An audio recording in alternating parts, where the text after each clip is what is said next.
The Gauteng Department of Education is concerned about educators and support staff refusing to be vaccinated. Almost 10,000 personnel in the province's education sector, some with comorbidities, don't want the vaccine. Gauteng Education MEC Sufi says the hesitancy is due to fake news and myths surrounding the vaccine. Let's cross now to eNCA's Khayelihle Khumalo for more on that. Khaya, we know that the department has attributed the refusal to get a jab by teachers to, hesitancy and fake news that has spread. But what are they going to do to try and convince them?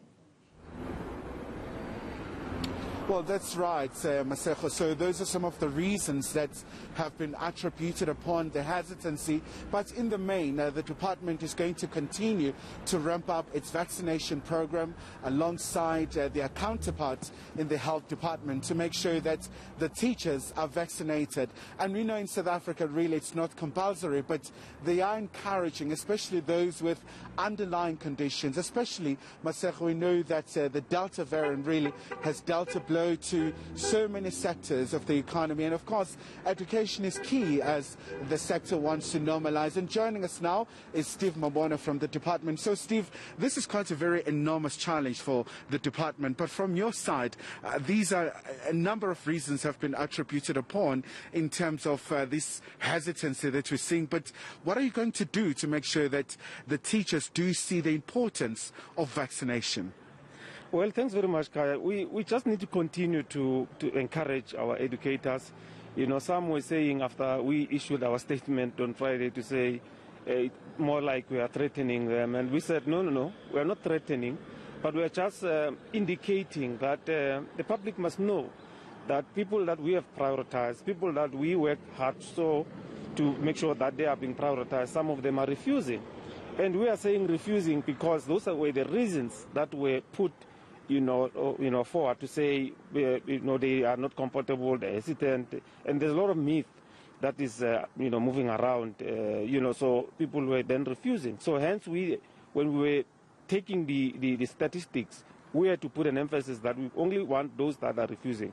We excluded those that do not qualify, those that took a jab, probably a vaccine, a flu vaccine within 14 days, and those that were not on the system. We excluded those ones and said, let's continue to pump the messages to say, let's have ambassadors in the educator sector to say, I took a jab, nothing has happened to me, and encourage all those that have not taken the jab to go, because we are doing what we call a mop-up, this week, to say how many of those that were not attended to, and then we make sure that we do that mop-up. But we must also emphasize that, remember, we had a challenge of independent schools and those that are appointed by the SGBs. That was resolved with the Department of Health, and they were loaded in the system. So we continue to wrap up. And obviously it hasn't been a very easy chapter for the education sector as well, just like many others as well, due to this deadly pandemic. But the key question is, how are you going to make sure that you normalize the sector when the schools reopen, when you still have this particular challenge?